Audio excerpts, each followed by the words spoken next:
नमस्कार, मैं डॉक्टर संतोष आपका स्वागत करता हूं आज के इस यूट्यूब के सुबह का लाइव में। और गुड मॉर्निंग टू ऑल। जैसे कि आज का टॉपिक है, होम्योपैथी मेडिसिन हम दूसरे कोई मेडिसिन के साथ ले सकते हैं कि नहीं। बहुत सारे लोगों का ये सवाल था मुझे पहले। मैंने उनको जवाब भी दिया था, डायरेक्टली कमेंट बॉक्स में हो या कहीं और पर भी हो, मैंने उनको आंसर दिया था। लेकिन फिर भी लोग समझ नहीं पा रहे, तो मैंने इसीलिए सोचा कि मैंने इसके लिए ऊपर और एक आपके साथ लाइव में आऊँ और इसका जवाब कुछ दे दें, ताकि बहुत सारे लोगों को ये फ़ायदा हो जाए। और गुड मॉर्निंग टू ऑल। देखिए, मैंने कुछ वीडियो में कहा है कि आप एलोपैथी के साथ होम्योपैथी ले सकते हैं, और कुछ लोगों को मैं मना कर रहा हूँ कि आप एलोपैथिक आयुर्वेदिक होम्योपैथी के साथ नहीं ले सकते। तो लोग इससे कंफ्यूज हो रहे हैं कि क्या करें, हम ले कि नहीं लें। समझना, क्लेरिफाई ज़रूरी है, क्लियरली समझना ज़रूरी है कि कहाँ पर ले और कहाँ पर नहीं ले। देखिए, एक एग्जाम्पल होता है, जैसे कि डायबिटीज मेलाइटस होता है, या बीपी होता है, या थायराइड का प्रॉब्लम होता है। तो इस तरह के केसेस में जहाँ पर आपको बहुत ज़रूरी पड़ जाता है एलोपैथिक मेडिसिन को लेना, तो उस दवाइयों को आप ले सकते हैं, बिल्कुल ले सकते हैं। लेकिन उसके साइड बाय साइड आप होम्योपैथिक दवाई को इस्तेमाल करें। और होम्योपैथिक दवाई जहां आप इस्तेमाल करते हैं अलॉन्ग विथ एलोपैथिक मेडिसिन, वो आपको मदर टिंचर फॉर्म में अगर ले तो कोई प्रॉब्लम नहीं होता। मदर टिंचर फॉर्म में एलोपैथिक दवाइयों के साथ अगर आप लें तो कोई प्रॉब्लम नहीं होता। और वो उसके एक आधे घंटे से 1 घंटे गैप में आप ले सकते हैं, कोई प्रॉब्लम नहीं होता। और दूसरी चीज़ होती है आपका आयुर्वेदिक मेडिसिन की बात भी उन्हीं बीमारियों में, जैसे कि आपका डायबिटीज़ हुआ, बीपी हुआ, थायराइड का प्रॉब्लम हुआ, आप कुछ आयुर्वेदिक दवाइयाँ ले रहे हैं तो आप बिल्कुल ले सकते हैं। एलोपैथिक के साथ, आयुर्वेदिक के साथ होम्योपैथिक दवाइयाँ ले सकते हैं, लेकिन आधे से 1 घंटे के अंतर में आप बिल्कुल लें तो बिल्कुल काम करेगा। लेकिन कुछ और बीमारियां होती हैं, जैसे कि आपका हुआ पाइल्स हुआ या फिर आपको सर्दी, खांसी, जुकाम, अस्थमा, रिमाटिज्म। हाँ, रिमाटिज्म केस में भी आप ले सकते हैं, जब आपको दर्द ज़्यादा हो तो आप एलोपैथी के साथ भी ले सकते हैं। लेकिन जब आपका दर्द में थोड़ा राहत मिल जाए, आप बिल्कुल एलोपैथिक बंद कर दीजिए और सिर्फ होम्योपैथिक लीजिए। और जो मदर टिंचर मैं बोल रहा हूँ, जो भी मदर टिंचर्स मैं बोल रहा हूँ, जिस भी बीमारी के लिए, वो चाहे रिमाटॉइड आर्थराइटिस के लिए हो, जैसे कि हाइमूसा, रस्टक्स, रूटा, ये मैं बोल रहा हूँ। और जैसे कि डायबिटीज़ के लिए सिजिजियम जमुलिनम, जिम्नोमा सिल्वेस्ट्रा, मदर टिंचर। बीपी के लिए राउल्फिया, टर्मिनालिया अर्जुना, कैक्टॉस। ये इंसोमनिया के लिए आपका पासीफ्लोरा। इस तरह का जो मदर टिंचर्स का यूज़ मैं बोल रहा हूँ जनरली। गल स्टोन के लिए जो मैंने लिवर के लिए बोला है, चेलिडोनियम, जियोनंथस, कार्डस मैरानस, और आपका कालमेग, हाइड्रास्टिस। ये जो मैं बोल रहा हूँ, आप इन दवाइयों के साथ, मदर टिंचर्स के साथ एलोपैथिक आयुर्वेदिक ले सकते हैं। लेकिन प्रेफरेबल रहेगा एलोपैथिक। आयुर्वेदिक कम यूज़ कीजिए, क्योंकि ज़्यादातर क्या होता है कि आयुर्वेदिक मेडिसिन इक्वली हो जाता है, होम्योपैथी के साथ इक्वल हो जाता है। और दोनों एक ही बीमारी के लिए अगर आप खाएंगे तो ज़्यादातर वो आयुर्वेदिक का मेडिसिन उसको सप्रेस कर देगा पहले। होम्योपैथिक जैसे कि रूट आउट करता है, आयुर्वेदिक उसको सप्रेस कर देता है। लेकिन एलोपैथिक मेडिसिन आप इसीलिए ले सकते हैं कि उसका कोई इफेक्ट ही नहीं होता, तो तुरंत काम करता है फिर गायब हो जाता है। ये आपको समझना चाहिए। आयुर्वेदिक का मेडिसिन लॉन्ग लास्टिंग रहता है थोड़ा, वो सप्रेस करके रखता है थोड़ी दिनों, 1 2 दिन 3 दिन बाद तक आप उसको सप्रेस करके रखता है बीमारियों को। जैसे कहते हैं ना, बात पीत कंट्रोल, तो वो रखता है। लेकिन एलोपैथिक मेडिसिन का जो भी मेडिसिन क्या होता है, उसका एक ही दिन मैक्सिमम, एक एक दिन से वो ज़्यादा नहीं रहता उसका पावर, फिर ही वो डिक्रीज होते रहता है। कई कोई कोई मेडिसिन तो 6 घंटे से 8 घंटे काम करता है। आपने इसीलिए देखा होगा वो लोग रिपीट करने बोलते हैं, दिन में 2 बार, दिन में 3 बार ऐसे खाने को बोलते हैं, क्योंकि वो टैबलेट लैप्स हो जाता है और कुछ क्षणों के लिए काम करता है फिर लैप्स हो जाता है। तो वो ज़्यादा असरदार नहीं है। आप उसको इसीलिए ले सकते हैं होम्योपैथिक मदर टिंचर्स के साथ। लेकिन जब डाइल्यूशन की बात आती है, आप एलोपैथिक ना ना आयुर्वेदिक कुछ नहीं आपको लेना, सिर्फ होम्योपैथी लीजिए। हाँ, अगर आपका कंडीशन बहुत ही ख़राब है और डाइल्यूशन में आप ले रहे हैं तो लोअर पोटेंसी में रिपीट कीजिए। लोअर पोटेंसी में रिपीट कीजिए ताकि उसका जो इफेक्ट कट गया होगा शायद, वो फिर से आ जाए। तो ये सिंपली क्लेरिफाई मैंने करके आपको बता दिया। अगर आपको कोई भी बीमारी के लिए एलोपैथिक या आयुर्वेदिक दवाई ले रही है तो आप मदर टिंचर्स के साथ ले सकते हैं। मोस्टली प्रेफर कीजिए एलोपैथिक, क्योंकि वो ज़्यादा देर इफेक्ट नहीं करता, 6-8 घंटे में गायब हो जाता है, उसका पावर उसका लॉस हो जाता है। और आयुर्वेदिक दवाई ज़्यादा दिन क्योंकि रहती है, उसको आप प्रेफर मत कीजिए। हाँ, कुछ लोग डायबिटीज़ के लिए ले रहे हैं तो वो चलेगा, तो उसके साथ साथ 1 घंटे के अंतर में आप होम्योपैथी लीजिए। दूसरी चीज़ है, बहुत सारे लोग ये पूछ रहे हैं कि अगर हम आयुर्वेदिक दवाई ले रहे हैं तो उसका क्या नतीजा निकलता है। तो आयुर्वेदिक दवाइयाँ क्या होती है कि बहुत कड़े होते हैं। जैसे कि मैंने पहले भी अपने वीडियोस में कहा है कि जैसे आपने कच्चा प्याज चबा लिया, कच्चा अदरक चबा लिया आपने, तो आपको कुछ जैसा लगेगा, जैसे कड़ा लगेगा। कच्चा प्याज आपने चबा लिया तो आंखों से आंसू बहने लग जाएंगे, कड़ा होता है। तो उस कड़ेपन के वजह से होम्योपैथी का जो बहुत ही माइन्यूट डोज होता है, जो कि डाइल्यूशन में हम लेते हैं, 30-200 इसमें डाइल्यूशन में लेते हैं पोटेंसी में, तो वो क्या करता है, लैप्स कर जाता है, मतलब कट जाता है, नष्ट हो जाता है। मतलब होम्योपैथी का सूक्ष्म मेडिसिन होता है, वो उसके कड़ेपन के साथ ये टिक नहीं पाता, वो नष्ट हो जाता है। तो जब हम 2 से 3 डोजेस, जैसा कि मैं कह रहा हूँ ना, अगर कॉन्स्टिट्यूशनल मेडिसिन आपको लेना है तो किसी भी मेडिसिन का 2 से 3 डोजेस हम लेते हैं। तो उस दौरान उसको लेने के साथ साथ या उसके बाद अगर हम आयुर्वेदिक दवाओं का इस्तेमाल कर लें, जैसे कि कोई भी आयुर्वेदिक मेडिसिनल चीज़ हो, तो वो होम्योपैथी के उस 2 से 3 डोजेस वाला पावर को काट देगा।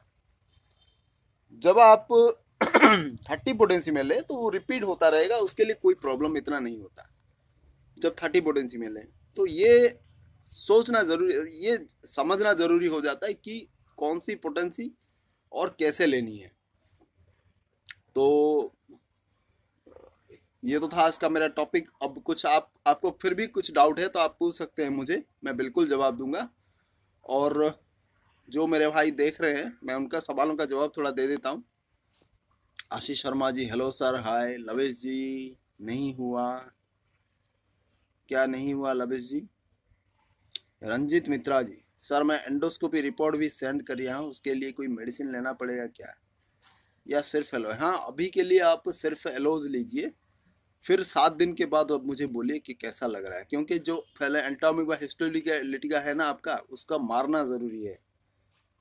मसूद जी, सर ट्राइग्लिसराइड और कोलेस्ट्रॉल बहुत ही बढ़ा हुआ है, उसके लिए कुछ दवाएं बताइए। मसूद जी, ट्राइग्लिसराइड कोलेस्ट्रॉल के लिए तो मैंने बढ़िया दवाई बता दी है, राउल्फिया सर्पेंटिना और टर्मिनल अर्जुना आता है। आप दोनों को मिलाकर 20 ड्रॉप्स दिन में 3 बार लीजिए, बहुत ही बढ़िया काम करता है। और उसके साथ साथ दालचीनी का काढ़ा पीजिए, मैंने जैसे कि पहले भी कह दिया है बहुत बार। ये 1-2 महीने के अंदर आपका पूरा नॉर्मल आ जाएगा। और खाने में थोड़ा परहेज़ कीजिए, जैसे कि मैं कहता हूँ कि आप ऑयली सब्सटेंसेस नॉन वेज में, इनमें थोड़ा परहेज़ करिए।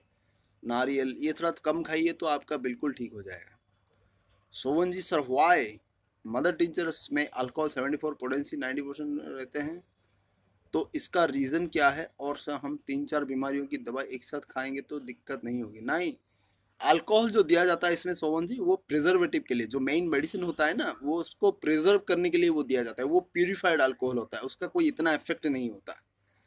हाँ, अगर आप एक कांच पूरा बोतल पी लोगे तो थोड़ा नींद आएगी आपको, वरना इसका कोई साइड इफेक्ट नहीं है। प्यूरिफाइड अल्कोहल है, उसको सिर्फ प्रिजर्वेटिव के लिए दिया जाता है।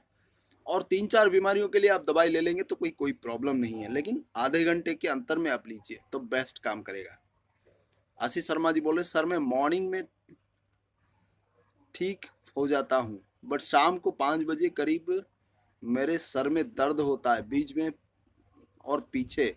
6:30 के करीब घर पहुँचता हूँ तो बहुत तेज़ दर्द। हाँ, तो इसके आप इस तरह का दर्द में आप नेट्रोम्यूर और यूज़ कीजिए, नेट्रोम्यूर और ग्लोनोइन यूज़ कीजिए, लिक्विड यूज़ कीजिए कंटिन्यू। 5-7 दिन में आपका पूरा ठीक हो जाएगा। नेट्रोम्यूर 30, ग्लोनोइन 30, दिन में 2-2 बार यूज़ कीजिए, सुबह 7 बजे 8 बजे, फिर शाम को 7 बजे 8 बजे, पूरा ठीक हो जाएगा।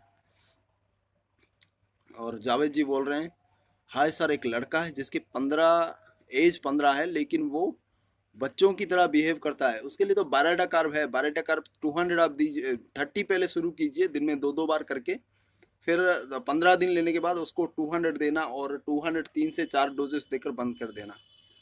और उसके 1 महीने बाद आपको बेलेटा कार्ब का 1 mg का 2 डोजेस देना है। और जो खाने पीने की परहेज मैंने आज कही है एलोपैथिक आयुर्वेदिक की, उसमें थोड़ा परहेज करना जब आप हायर पोटेंसी में देते हो। आशीष शर्मा जी बोल रहे हैं ऐसी मेडिसिन बताए जो होम्योपैथी शुगर और बीपी मेडिसिन के साथ ले सकूं। हाँ, वही मेडिसिन मैंने बता दिया आपको, आप वो ले सकते हैं। सोहन जी सर, आप स्टाफिसाग्रिया लेते हैं? सर आप स्टाफिसाग्रिया लेते हैं एंड बुफोराना भी ले रहे हैं, तो सर उसके साथ टेस्टोस्टेरोन लेंगे तो वो टेस्टोस्टेरोन की एक्टिविटी कम होगा क्या? अभी ये दो ले रहे हैं तो आप दूसरे कोई मेडिसिन लेने की ज़रूरत ही नहीं है, क्यों लेना है? असीन खान जी बोल रहे हैं पहले हेड फुट पर कॉइन पैचेस है, अब नहीं है, बियर्ड लॉस है। एज 25 ईयर, प्रॉब्लम 6 ईयर से, arnica 3 months use no improvement testosterone hormone.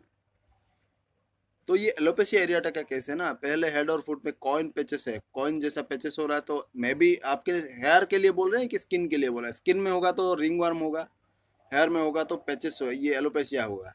तो दोनों के लिए मैंने मेडिसिन पहले बता दिया, आप प्लीज़ देख लीजिए। असीन जी, बेबी बेबी सर, मैं रिकरेंट डिस्क हर्निएटर सीवियर बैकएक के लिए अर्निका 200 हाइपेरिकम 200। देखिए, इसके लिए तो आप कैलकेरिया का 30 ले लीजिए और कैलकेरिया फॉस 30 अल्टरनेट करके ले लीजिए। डिस्क हर्निएशन का प्रॉब्लम ये परमानेंटली सॉल्व हो जाएगा आपका। और अर्निका 200 तो सिर्फ पेन किलर है, होम्योपैथी का पेन किलर है, कुछ क्षणों के लिए आपको सिर्फ दर्द से राहत दिलाएगा, ये उसका प्रॉब्लम सॉल्व नहीं करेगा।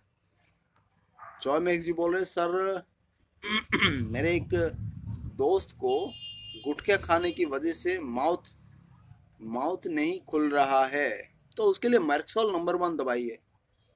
पैरोटिडिस, पैरोटिडिस बोलते हैं यहाँ पर, पैरोटिड ग्लैंड होता है। वो क्या होता है कि ऐसे गुटखा खाने से ऐसे खुलता नहीं, ऐसे यह 1 या 2 उंगली सिर्फ खुलता है। बहुत सारे केसेस मैंने अच्छे किए हैं। आप जोएमेक्स जी वो भी दे दीजिए। मैक्सोल 30 कंटिन्यू करना पड़ेगा, थोड़ा 1 से 2 महीने के ऊपर वो लग सकता है। मैक्सोल 30 दीजिए, फिर 1 महीने के बाद फिर आप उसको मैक्सोल 200 का 2-3 डोजेस देकर छोड़ दीजिए, बिल्कुल ठीक हो जाएगा। और हिमांशु जी बोल रहे हैं sir medicine for thrombocytopenia, low platelet count, तो उसके लिए आप जो कारिका पपाया मदर टिंचर आप ले सकते हैं, 30 ड्रॉप्स दिन में 2 से 3 बार ले सकते हैं। और जो ये ଆପଣଙ୍କର ଓଡ଼ିଆରେ କହୁଛି अमृतभंडार गछर पत्र अच्छी से 4-5टा सिझेकरी पानी रे पियंतु। मैंने उनको उड़िया में ये कहा कि वो हमारे उड़िया के लोग हैं, इसीलिए मैंने कहा जो हमारे पपाया, पपीता के जो पेड़ का जो पत्ता होता है ना, उसको उबाल कर अगर हम पी लेंगे तो वो आपका प्लेटलेट काउंट भी बढ़ जाएगा। लोग बेकार में जब डेंगू में अफेक्टेड होते हैं तो इधर उधर के लोगों से बुला बुला के उनका खून चूस के फिर उनका प्लेटलेट निकाल के ये बेकार का धंधा करते हैं। मतलब इतनी परेशान होते हैं लोग, उनको जानना चाहिए, ये पूरा अवेयरनेस होना चाहिए कि ये पपीता के पेड़ के जो पत्ते इतना बढ़िया काम करते हैं। थ्रोम्बोलेट जो आपको थ्रोम्बोसाइटोपेनिया जो प्लेटलेट काउंट को बढ़ाने के लिए, जब डेंगू अफेक्टेड होता है, पूरा ये फैलना चाहिए चारों ओर। और करिका पपाया उसी का बना हुआ है, करिका पपाया मदर टिंचर हमारा, तो उसको भी आप दे सकते हैं।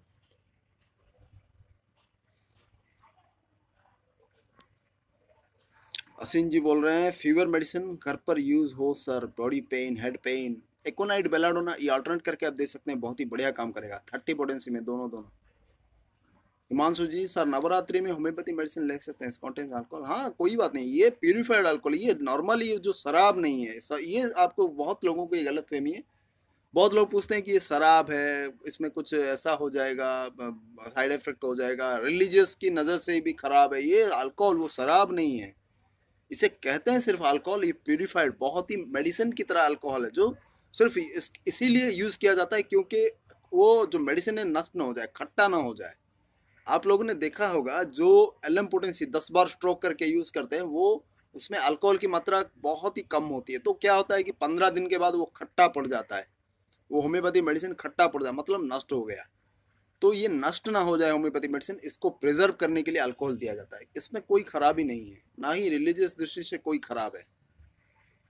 आदित्य आर्या जी हाइड्रोसिल का इलाज बताइए। हाइड्रोसिल का प्रॉब्लम सबसे बेहतरीन मेडिसिन होता है आपका स्पोंजिया होता है, जब पेन होता है या स्वेलिंग ज़्यादा होता है तो कैलकेरिया फ्लोर 30 में यूज़ कीजिए। 6x 3x ये काम नहीं करता।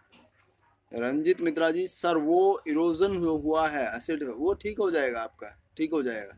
आप एलोस खा के मुझे 7 दिन बाद बोलिए। जॉय मैक्स जी बोल रहे हैं on T shirt looking handsome, बहुत बहुत धन्यवाद। कार्तिक नायक जी बोल रहे हैं सर गैस एंड एसिडिटी का दवा बताएं। गैस एंड एसिडिटी के लिए तो बहुत सारे दवाई मैंने बता दिए हैं। कार्बोवेज भी है, एसोफोटिडा भी है, नॉक्सबॉम भी है, चाइना भी है, लाइकोपोडियम भी है, रोबिनिया भी है। Rakesh ji good morning sir. Xerosis of sink skin, xerosis of skin के लिए तो पेट्रोलियम ब्राउनिया बहुत ही बढ़िया काम करती है। पेट्रोलियम और ब्राउनिया 30-30 अल्टरनेट करके दीजिए, बहुत ही बढ़िया काम करता है। आशीष शर्मा जी बोले और इंक्रीजिंग इन विंटर, तो इसके लिए इसके साथ साथ आप कॉन्स्टिट्यूशनल मेडिसिन सोराइनम का 1 डोज दे दीजिए। सोराइनम का 1 या 2 डोज दे दीजिए, बढ़िया काम करेगा। तो ब्राउनिया और पेट्रोलियम बहुत बढ़िया काम करता है। कॉन्स्टिट्यूशनल मेडिसिन एक इंसान के लिए होता है, तो फिर डिजीज के लिए अलग अलग। हाँ, ये आपने कल पूछा था आशीष जी, मैं आपको यहाँ पर क्लेरिफाई कर देता हूँ। कॉन्स्टिट्यूशनल मेडिसिन सभी इंसान के लिए नहीं होता, डिजीज के लिए भी होता है। डिजीज के कॉन्स्टिट्यूशनल मेडिसिन दोनों तरह का होता है। जैसे कि मैंने कहा था ना, एग्रावेशन, एग्रावेशन 3 तरह का होता है, medicinal aggravation, disease aggravation and homeopathic aggravation. उसके लिए मैं डिटेल चर्चा करूंगा। लेकिन ये कॉन्स्टिट्यूशनल मेडिसिन भी दोनों तरीके से चूज होता है, सिर्फ इंसान को देखकर नहीं होता, डिजीज को देखकर भी कॉन्स्टिट्यूशनल मेडिसिन ठीक होता है। अब जैसे मैं आपको डिफरेंस बता देता हूँ कुछ एग्जांपल्स देके। इंसान जैसे कि कैलकेरिया कार्ब का कॉन्स्टिट्यूशन है, फैट फेरी एंड फ्लेवी होता है, उसका कैलकेरिया कार्ब का कॉन्स्टिट्यूशन होता है। साइलिसिया का होता है कि एकदम पतला होता है, उसका खाना माल न्यूट्रिशन के द्वारा, जैसे मैंने कल के वीडियो में बोला था आपको की नोट्स वाले, तो वो साइलिसिया का होता है। इस तरह से हम देखकर जानते हैं कि हम इंसान को देखकर जानते हैं कि ये इंसान का कॉन्स्टिट्यूशन है। अब डिजीज की दृष्टि से देखें तो पाइल्स वाला अगर हम देखें, पाइल्स किसी को है तो डिजीज वाला कहाँ से आया, अब मैं आपको उसका बताता हूँ कि कुछ लोग होते हैं कि जिनका फिजिकली कॉन्स्टिट्यूशन इतना पता नहीं चलता, क्योंकि कुछ लोग ही ऐसे होते हैं जिनके जो ज़्यादा मोटे होते हैं, ज़्यादा पतले होते हैं। ज़्यादातर लोग क्या होते हैं, नॉर्मल होते हैं, उनका कॉन्स्टिट्यूशन इतना मतलब आंखों देखा पूरा क्लैरिफाई होकर निकल नहीं पाता कि इसका कॉन्स्टिट्यूशन क्या होता है। जब वो नहीं हो पाता तो उसके लिए उसके डिजीज का कॉन्स्टिट्यूशन सिलेक्ट करना पड़ता है। ये बहुत ही इंपॉर्टेंट चीज़ है, इंपॉर्टेंट बात है, आपको ध्यान रखना होगा। ये बहुत ही महत्वपूर्ण चीज़ है, कोई आपको नहीं बताएगा, मैं बता रहा हूँ। ये प्रैक्टिकली हमने जो 15 साल के जो करियर में एक्सपीरियंस में मैं आपको बता रहा हूँ, ये परफेक्टली हमको कॉलेज में भी नहीं बताया गया है ये। जब हमने हमारे गुरु के पास 15 से 10 साल जो बार बार जाकर फिर अपने क्लिनिक में प्रैक्टिस करके इधर उधर करके जो सीखा है, हमारे 5-10 गुरुओं के पास जो जाकर उनके एक्सपीरियंस था, उनके 30 साल का, किसी का 40 साल का एक्सपीरियंस, तो उनके पास पुड़िया बांध के हमने ये सीखा है, मैं आपको फ्री में दे रहा हूँ। तो यही वो चीज़ होता है, ज़्यादातर लोगों का कॉन्स्टिट्यूशन पता नहीं कर पाते तुरंत तुरंत। लोगों का जब कॉन्स्टिट्यूशन हम पता नहीं कर पाते, क्योंकि एक तो कारण होता है वो नॉर्मल, इतना फिजिकली नॉर्मल होते हैं। दूसरी चीज़ है, जब वो बहुत सारे मेडिसिन खाए हुए आते तो इंसान का कॉन्स्टिट्यूशन पता नहीं चल पाता।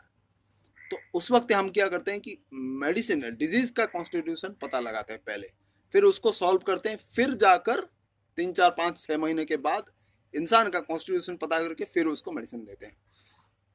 अब डिजीज का कॉन्स्टिट्यूशन आ गया तो पाइल्स का जैसे हो गया आपका नाइट्रिक एसिड हुआ, ट्यूबरकुलिनम हुआ, सर्दी जुकाम का हुआ जैसे बेसिलिनम हुआ, रूमाटोइड आर्थराइटिस का हुआ जैसे काली आयोड हुआ, बाल झड़ने का जैसे फ्लोरिक एसिड हुआ।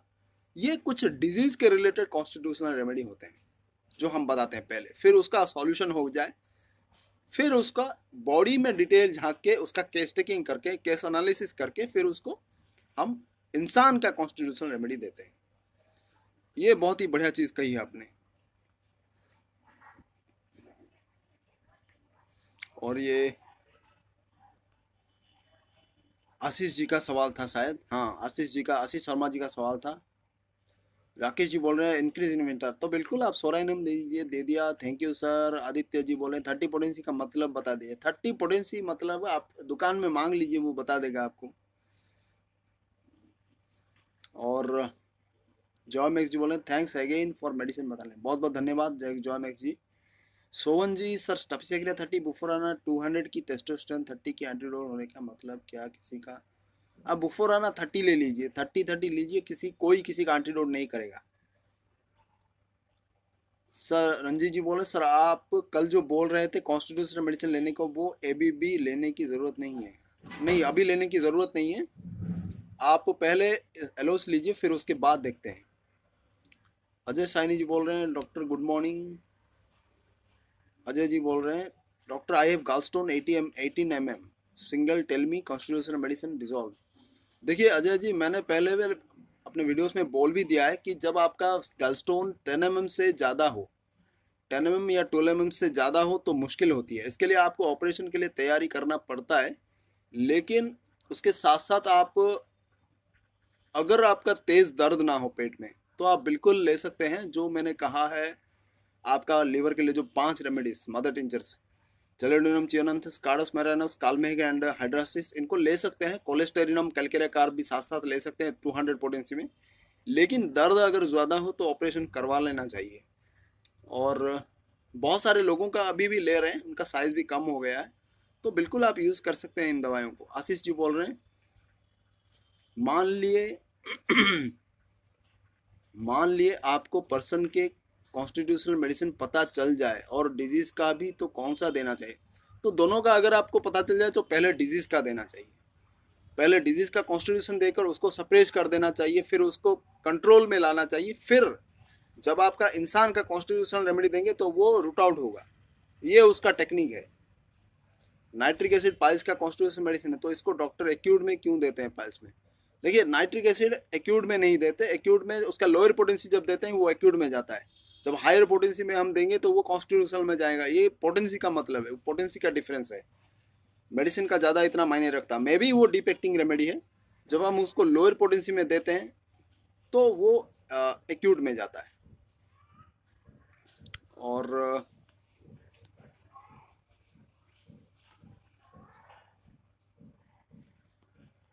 आदित्य जी बोल रहे हैं मेरे को विनिंग ऑफ स्कापुला हो रहा है, 2 साल से दवा खा रहा हूँ, करीब 95% ठीक हुआ है और ज़्यादा ठीक नहीं हुआ है। ये कॉम्प्लिकेटेड सिचुएशन है, आप इसके लिए आर्निका और रूटा लीजिए। ये लगभग लगेगा, बहुत वक्त लगेगा इसके लिए। राकेश जी बोल रहे हैं headache due to disturb sleep throbbing type, क्या करें? देखिए, इसके लिए आप पासीफ्लोरा पहले लीजिए, ग्लोनाइन लीजिए, बिल्कुल बहुत ही बढ़िया काम करेगा। आशीष शर्मा जी, आपसे बहुत सीखने को मिलता है सर, थैंक्स ए लॉट। बहुत बहुत धन्यवाद आशीष जी। कुछ भी डाउट हो आप पूछ सकते हैं, कोई प्रॉब्लम नहीं। रंजीत जी सर, आप जो कल आप बोल रहे हैं थे कॉन्स्टिट्यूशनल मेडिसिन, हाँ वो तो मैंने बोल दिया आपको, वो अभी ज़रूरत नहीं। आप सिर्फ एलोज लीजिए, 7 दिन बाद मुझे कॉल कीजिए।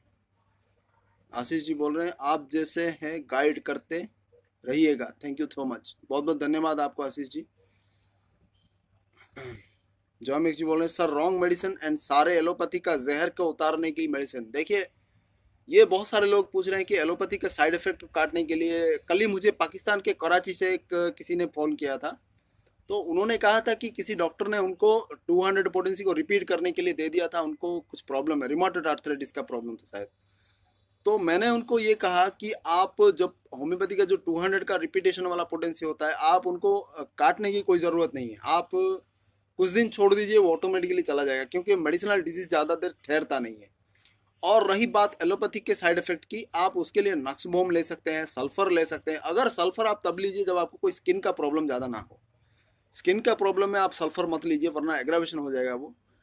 और इसके लिए आप बिल्कुल नक्सबोमी का 200 ले सकते हैं, 4 से 5 या 6 डोजेस ले लीजिए, वो कट जाएगा। दीपक कुमार सावत, कौन तुम्हें आसिलो नहीं दीपक? गुड मॉर्निंग, आज आसो 11टा पर।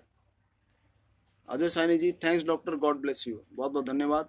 परवेज अंसारी जी बोल रहे हैं good morning sir, please left and right cervical glands के बारे में बताइए। सर्वाइकल ग्लैंड्स का जो स्वेलिंग होता है उसके लिए आपको बारेटा कार्ब काम करेगा, कार्बो एनिमालिस काम करेगा। रंजीत मित्रा जी बोल रहे ओके सर, थैंक्स सर, ऐसे काम करते रहिए और आप एक दिन इंडिया के नंबर 1 फिटनेस यूट्यूबर बन जाएंगे। बहुत बहुत धन्यवाद आप रंजीत मित्रा जी। देखते हैं, वो तो भविष्य की बात है, क्या करें, अभी की काम अभी कर रहे हैं। शोभन जी बोल रहे हैं sir you are really the Hahnemann of homoeopathy in India, क्योंकि आप जो मुफ्त में सेवा बांट रहे हैं वो होता है क्या, डॉक्टर का कमरों हो रही है कि पैसा के पीछे भागते आपने कीमत कमा रहे हैं, जो आपसे सीखने को हैट्स ऑफ टू यू। बहुत बहुत धन्यवाद शोभन जी, आपने इतना प्यार दिया, मोहब्बत दिया, बहुत बहुत धन्यवाद। हरदीप सिंधु जी बोल रहे हैं मेनिस्कस टीयर ग्रेड 2 के लिए कौन सी मेडिसिन ठीक है? देखिए, इसका कोई होम्योपैथिक में खास इलाज नहीं है, क्योंकि एक सर्जिकल केस हो जाता है और इसका कोई खास मेडिसिन नहीं है। सच बात क्यों बताऊं, झूठ बात, इसका कोई खास नहीं है। तो देखना पड़ेगा, ऐसे केसेस भी मैंने नहीं देखा है, केसेस भी मेरे पास नहीं आए, तो सोचना पड़ेगा। बहुत ही कॉम्प्लिकेटेड केस होता है। और बहुत बहुत धन्यवाद। आज के इस लाइव को यहीं पर एंड करते हैं, और हो सके तो शाम को फिर से एक बार आपके सामने आएंगे, ज़रूर आएंगे। नमस्कार, आदाब।